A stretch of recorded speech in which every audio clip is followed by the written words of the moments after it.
예수께서 다시 비유로 대답하여 이르시되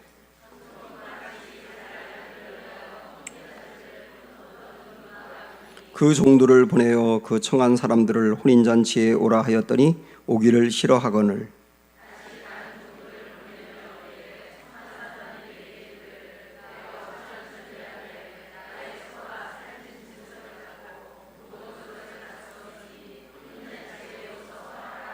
그들이 돌아보지도 않고 한 사람은 자기 밭으로 한 사람은 자기 사업하러 가고 임금이 노하여 군대를 보내어 그 살인한 자들을 진멸하고 그 동네를 불사르고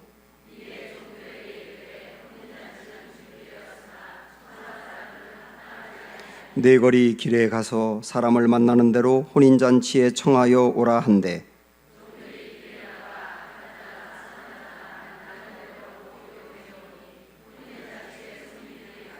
임금이 손님들을 보러 돌아올새 거기서 예복을 입지 않은 한 사람을 보고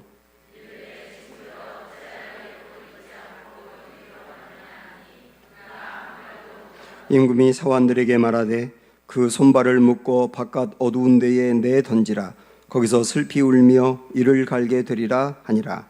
청함을 받은 자는 많되 택함을 입은 자는 적으니라. 아멘.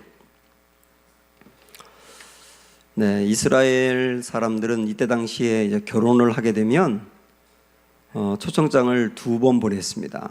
한 달 전 정도에 한 번 먼저 보내서 그때 결혼이 있으니까 하객으로 참여해 달라 이렇게 초청을 하고요.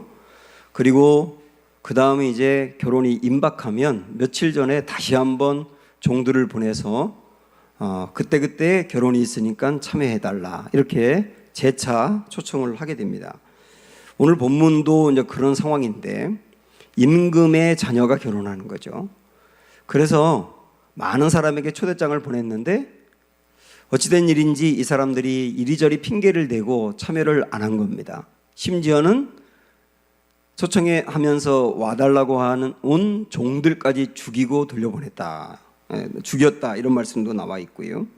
그래서 임금은 그렇게 초청을 거절한 사람들을 이제 외면하고 그 다음에 다른 사람들을 마구마구 초청했다는 거예요. 시장이든 어디든 다니면서 닥치는 대로 사람들을 오게 해라. 굉장히 많은 사람들이 이 잔치에 참여했다는 겁니다. 그러나 단 하나 예복을 입지 않은 사람은 밖에 내던지고 거기서 슬피 울며 이를 갈게 될 것이다. 이게 오늘 비유의 말씀의 전체적인 내용이 되겠습니다. 먼저 이 비유는 천국에 대한 이야기를 하고 있습니다. 우리 1절 2절 말씀을 먼저 볼까요? 1절 2절 시작. 예수께서 다시 비유로 대답하여 이르시되 천국은 마치 자기 아들을 위하여 혼인잔치를 베푼 어떤 임금과 같으니 그랬습니다. 여기 천국 이야기를 하고 있다 하는 것을 여러분들이 유념하시면 됩니다. 그런데 천국 이야기를 혼인잔치에 비유를 하고 있는데 근데 여러분 이 말씀 지금 읽은데 잘 보시면 이게 혼인잔치 비유, 물론 오늘 제목은 그렇게 우리가 일반적으로 알고 있기 때문에 붙였습니다만은 혼인잔치 비유가 아니고 다시 한번 말씀 볼까요? 무슨 비유라고 나와 있나요? 천국은 혼인잔치를 베푼 임금과 같다는 겁니다. 그 초점이 임금에게 있는 거예요. 그래서 이 비유는 잔치를 벌인 여기서 임금은 하나님을 말하니까 하나님의 마음과 같다. 이렇게 이제 볼 수가 있습니다. 그래서 하나님의 마음이 천국을 위하여 어떤 마음이냐라고 하는데 초점을 두고 오늘 말씀을 보셔야 됩니다. 우선 우리 주님은 사람들을 초청했는데 모든 사람들을 처음에 다 초청한 게 아니고 일부를 초청했어요. 그것은 유대인들을 말하는 겁니다. 먼저 유대인들에게 복음을 전하고 하나님을 믿어 천국에 갈 수 있는 기회를 주었다. 그런데 그 사람들이 온 종들을 다 거절하고 초청에 응하지 않았다고 했지 않습니까? 그 말은 뭐냐면 유대인들이 예수님을 받아들이지 않고 버렸다라고 하는 뜻이에요. 그러고 나니까 그 다음에 이곳저곳을 다니면서 사람들을 모았다고 했는데 그것은 유대인이 아닌 이방인들이든 누구든 다 오게 해라 라고 하는 하나님의 마음을 보여주는 겁니다. 그런데 우리 주님이 천국을 위하여 사람들을 초청하는데 그 초청한 사람들이 어떤 이들인지 한번 볼까요? 8절부터 10절까지 보시면, 자, 시작. 이에 종들에게 이르되 혼인잔치는 준비되었으나 청한 사람들은 합당하지 아니하니 네 거리 길에 나가 사람을 만나는 대로 혼인잔치에 청하여 오라 한데 종들이 길에 나가 악한 자나 선한 자나 만나는 대로 모두 데려오니 혼인잔치에 손님들이 가득한지라. 거기 천국을 위하여 초청한 사람들을 보니까 악한 자나 선한 자나 이렇게 나와 있습니다. 그 외에 모든 사람, 그러니까 이 천국을 위하여 초청한 사람들이 뭐 배운 사람이든 배우지 않은 사람이든 가진 사람이든 갖지 않은 사람이든 누구든 오라고 한 것은 잘 이해가 되는데, 선한 사람이나 그다음 뭐라고 말하고 있냐면 악한 사람이나 악한 사람도 천국을 위하여 문이 열려 있다는 거예요. 이게 주님의 마음이라는 거죠. 그래서 가늠하다 현장에서 잡힌 여인도 천국에 들어갈 수 있는 길이 열려 있고, 다른 사람의 돈을 착복하면서 악한 짓을 저질렀던 사케오 같은 사람에게도 문이 열려 있고, 온갖 평생도록 강도짓하고 사람 죽이고 몹쓸 짓하고 마지막에 십자가에서 죽으면서 예수님을 향하여 나도 좀 구원해달라고 했던 그 사람도 천국의 문이 열려 있고, 악한 일을 했던 사람까지도 모두 그들을 위하여 천국 문이 열려 있다. 이게 하나님의 마음이다 하는 것을 보여줍니다. 그런데 이것만이 아니에요. 오늘 이 본문 말씀하고 상당히 비슷한 누가복음 14장의 말씀을 보면 거기에 어떤 말씀이 추가가 되냐면, 종들에게 이 주인이 시키는 겁니다. 혼인잔치에 데려오라 그러면서 마지막에 23절에 보면 뭐라고 나와 있냐면, 길과 산울타리 가로 나가서 그 다음에 사람을 강권하여 데려다가 내 집을 채우라. 강권하여 데려다가 내 집을 채우라. 이 강권한다는 말이 뭐냐면 팔을 비틀다는 뜻이거든요. 팔을 비틀다. 그러니까 사람들이 말을 안 들으면 팔을 비틀어서라도 천국잔치에 오게 해라. 이 주님의 마음이라는 거예요. 그래서 우리 주님은 이런 마음을 갖고 지금 우리도 부르셨고요. 그래서 도저히 하나님을 믿을 것 같지 않던 사람, 예수님을 받아들이지 않던 사람, 그리고 그 사람의 삶을 보면 도저히 교회와 어울리지 않는 사람도 우리 주님이 어떤 방법으로든지 팔을 비틀어서라도 그를 이끌어냈기 때문에 교회를 나오게 됐다는 거예요. 저는 이 마음을 이렇게 묵상하면서 우리가 예수님을 믿지 않는 가족들 때문에 마음이 많이 아프고, 또 내가 전도하려고 하는 그 사람이 도무지 마음이 열리지 않아서 우리가 참 고민을 하고 있는데, 우리가 그들을 위해서 계속 기도해야 될 이유가 분명하구나. 왜냐하면 우리 주님은 선한 사람뿐만 아니라 악한 사람도 다 오게 한다는 거예요. 심지어는 그렇게 거부를 해도 강권하여 팔을 비틀어서라도 오게 한다는 거. 이게 주님의 마음이라는 거. 주님의 마음은 아주 엘리트 집단만, 소수만 오라고 하는 것이 아니라 누구든 다 와라. 내가 마음이 바로 그 누구든 받아들이고 제한하지 아니하며 거두는 것이 내 마음이다라고 하셨기 때문에, 사랑하는 여러분, 우리가 그렇게 권면해도 오지 않는 사람을 포기하지 말아야 될 것은 주님의 마음이 그렇기 때문이에요. 예? 주님의 마음이 이렇기 때문에 우리 절대로 포기하지 않고 계속 기도해야 되겠다 하는 확신을 갖게 하는 말씀입니다. 그러면 왜 주님은 악한 사람이든 선한 사람이든 심지어는 강권해서라도 이 천국에 오라고 하는가? 천국에 와야 된다고 하는가? 왜 그러냐면 천국은 너무 좋은 곳이기 때문에 그래요. 여러분, 천국은 얼마나 좋을까? 천국은 어떤 곳이기에 얼마나 좋을까? 이런 생각을 해보면, 뭐 저같이 이제 잠이 들 부족한 사람은 천국에서 실컷 잤으면 좋겠다 이런 생각도 할 때가 있고, 좀 가난한 사람들은 먹을 게 풍성한 곳이었으면 좋겠다 이렇게 생각할 수도 있고, 또 이런저런 걱정이 많은 사람은 거긴 평화로웠으면 좋겠다 이런 생각도 하는데, 천국은 어떤 곳이냐? 자, 오늘 말씀 4절을 한번 보세요. 여기에 이제 주인이 잔치를 벌여놓고 사람들을 초청하는데 거기 천국이 어떤 곳인지에 대해서 나와 있습니다. 4절 다 같이 시작. 다시 다른 종들을 보내며 이르되 청한 사람들에게 이르기를 내가 오찬을 준비하되 나의 소와 살찐 짐승을 잡고 모든 것을 갖추었으니 혼인잔치에 오소서 하라 하였더니, 여기 보면 모든 것을 갖추었으니 그랬어요. 모든 것을 갖추었으니. 천국이라고 하는 것은 어떤 곳이라고요? 모든 것을 갖추었다고요. 사람들이 필요로 하는 거, 사람들이 원하는 거, 그토록 이 땅에서 소망하는 거, 그 모든 것을 갖춘 곳이 어디라고요? 천국이라고요. 저는 천국이 어떤 곳인지 잘 모르겠어요. 어떤 사람들은 천국을 뭐 이런 곳이다 저런 곳이다 갔다 온 다음에 얘기하고 하는데 저는 꼭 그렇지 않다고 생각을 하고 잘 모르겠어요, 천국이. 그러나 이 말씀 하나만으로도 전 충분합니다. 모든 것을 갖추었다. 응? 모든 것을 갖춘 곳이 천국이다.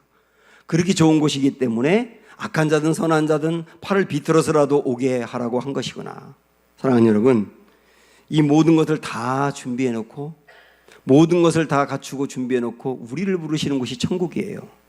이 천국에 대한 소망이 우리에게 항상 있기를 원하고, 그리고 이 땅에서 모든 것이 갖춰지지 않는 것 때문에 때로는 속상할 수 있지만, 그러나 하나님 나라는 모든 것이 갖춰져 있다는 소망 갖고 이겨내시길 바라고, 이 땅의 것들 때문에 흔들리지 않는 우리가 되기를 축복합니다. 주님은 이 천국을 준비해 놓고 우리를 부르시는데, 누구나 와라 부르시는데 단 하나 조건이 있다는 거예요. 이 사람은 안 된다는 겁니다. 어떤 사람이냐? 11절부터 13절 시작. 임금이 손님들을 보러 들어올세 거기서 예복을 입지 않은 한 사람을 보고 이르되 친구여 어찌하여 예복을 입지 않고 여기 들어왔느냐 하니 그가 아무 말도 못하거늘 임금이 사환들에게 말하되 그 손발을 묶어 바깥 어두운 데에 내던지라 거기서 슬피 울며 이를 갈게 되리라 하니라. 이렇게 나와 있죠. 자, 모든 사람 다 누구나 와라. 여러분들을 위해서 모든 걸 갖춰 놓았다 했지만 단 이 사람은 안 된다는 겁니다. 어떤 사람이요? 예복을 입지 않은 사람이요. 예복을 입지 않은 사람은 안 된다는 거예요. 자, 그럼 여기서 말하는 예복은 무엇이냐? 우선 이때 당시에 그 혼인잔치의 배경을 좀 여러분이 아셔야 되는데, 이때 당시에 결혼을 하게 되면 보통 이 이스라엘 사람들은 겉옷을 3대까지 물려 입었습니다. 이 겉옷이 이불의 대용이기도 하고 그래서 굉장히 중요했어요. 그래서 이걸 3대까지 물려 입다 보니까 냄새가 얼마나 많이 나겠어요. 그래서 좀 부유한 집은 혼인잔치를 하면 잔치복을 준비했다고 합니다. 그래서 오는 손님들에게 잔치복을 나누어 주면서 그것으로 갈아입으라고 했다는 거예요.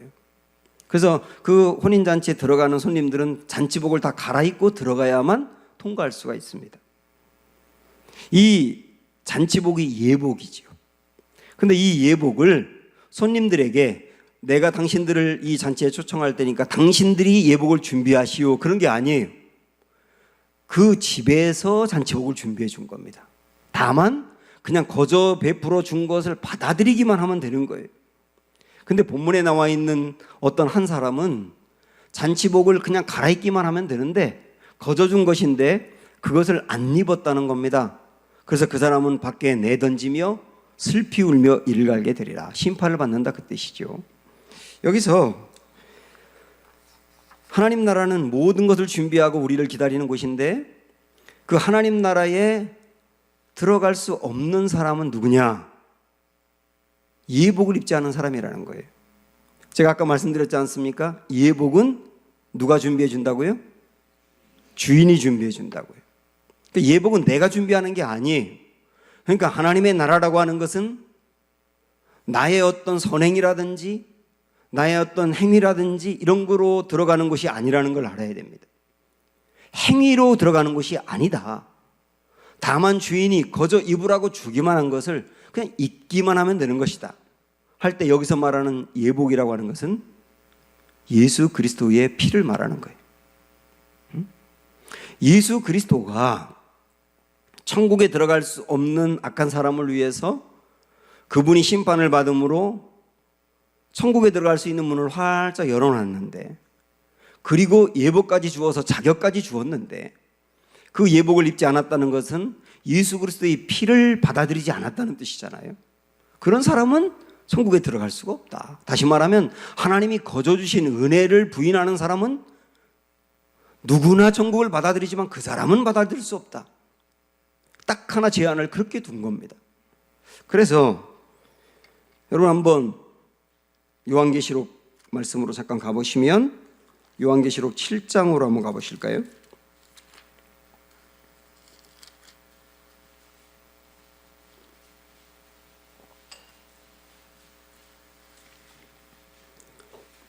요한계시록 7장 13절 14절.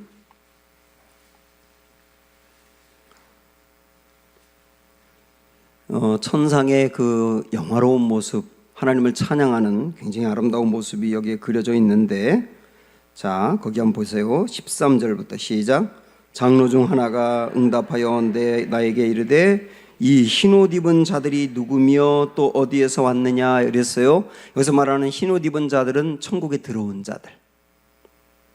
천국에 들어온 자들. 저 천국에 들어온 자들인데 저들은 누구며 어디에서 왔느냐, 이 말은 뭐냐면 저들이 어떻게 천국에 오게 됐느냐 그 말이에요. 어떻게 천국에 오게 됐느냐. 그러니까 그 다음에 14절에서 시작. 내가 말하기를 내 주여 당신이 아시나이다 하니 그가 나에게 이르되 이는 큰 환난에서 나오는 자들인데 어린 양의 피에 그 옷을 씻어 희게 하였느니라. 그들은 누구냐? 어린 양의 피에, 그 피에 씻어 옷을 희게 했다. 그래서 말하는 어린 양은 뭐 말할 것도 없이 우리 예수님이고, 예수님의 피로 인하여 씻음 받은 자들, 그들이 하나님 나라에서 흰옷 입고 있는 구원받은 백성이더라. 제한을 두지 않았어요. 오직 예수의 피로 씻음 받은 사람이라고만 말씀한 겁니다. 사랑하는 여러분, 그렇게 본다면 이 예수님의 피라고 하는 것은 십자가를 상징적으로 의미하는데, 제가 여러 번 여러분에게 강조하지만 십자가라고 하는 것은 하나님이 우리에게 베푸시는 최상의 사랑이에요. 최상의 사랑. 최상의 사랑이라는 말은 그보다 더한 사랑이 있을 수 없다는 뜻입니다. 그보다 더한 사랑이 있을 수 없다. 그래서 십자가의 사랑을 주었는데 하나님이 이보다 큰 사랑을 주세요, 그렇게 말할 수 없을 정도로 가장 큰 사랑이다. 왜? 아들을 줬으니까. 아들도 그냥 준 것이 아니고 아들을 저주받아 멸망받아 그리고 십자가에서 버림받아 그렇게 처절하게 죽게 하나님이 심판하셨으니까, 그리고 우리 살려냈으니까, 그 피로 우리를 흰옷 입게 했으니까 이보다 더한 사랑은 있을 수 없지 않습니까? 그래서 십자가는 뭐라고요? 최상의 사랑이라고요. 근데 동시에 꼭 알아야 됩니다. 최종의 사랑입니다. 최상의 사랑이면서 동시에 뭐라고요? 최종의 사랑이라고요. 최종의 사랑이라는 말은 뭡니까? 이 십자가를 받아들이지 않을 때는 더 이상 기회가 없다는 뜻이에요. 우리 하나님이 우리를 구원하고 건져내기 위해서 누구나 와, 다 괜찮아, 제한이 없어, 악한 사람도 와, 마지막에 죽어가면서 오늘 나를 구원해 줄 수 있나요? 라고 말했던 그런 사람도 와, 가늠하다 잡힌 사람도 와, 제한이 없어. 그러나 단 하나, 십자가를 받아들여. 십자가를 받아들이지 않으면 더 이상 십자가 외에 기회는 없는 거야. 그래서 십자가는 최종의 사랑인 거예요.